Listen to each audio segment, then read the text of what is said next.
Introduction to Paul, about Paul.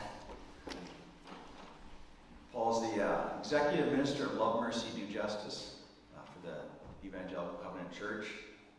I call him by a different title. I call him friend, and grateful to do so. And I could give a whole sermon, and I won't, but I could give a whole sermon about things that Paul has helped me see that I didn't know.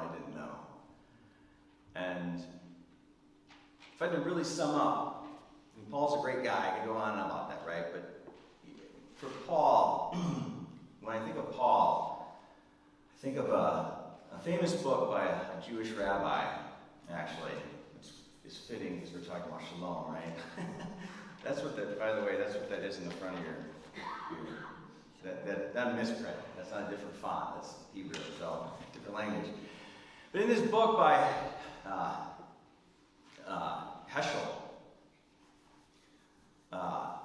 who actually marched with Dr. King, and he said he prayed with his feet. The beginning chapter of it, it's just the prophets, called the prophets, and I don't know how many times I've read the beginning chapter. But something he says in there, it reminds me of Paul. Abraham Joshua Heschel said, for the prophet, there's no small sin. And what he's meaning by that, he's not meaning this just in this judgmental sense. He meant there's not sins that you just kind of ignore and not pay attention to. Because injustice anywhere will lead to injustice everywhere. You can't have justice in isolated areas. You can't have shalom by its nature, which Paul will define a lot more better longer than I'm going to. But you can't have shalom in isolated pockets. By its very wholeness, by its very nature, its wholeness. And I won't preach his sermon, so. But Paul reminds me of that there's no such thing as little sins. There's no such thing as areas that God has just kind of cut off and just kind of pushed aside. That God is indeed active everywhere. He's active here in Du Bois. Amen? He's in my heart. Amen. Yes.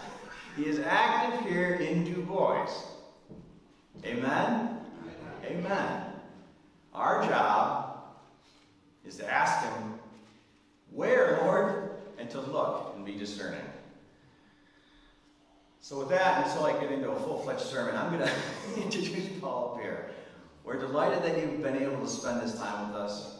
And, thank you, Paul.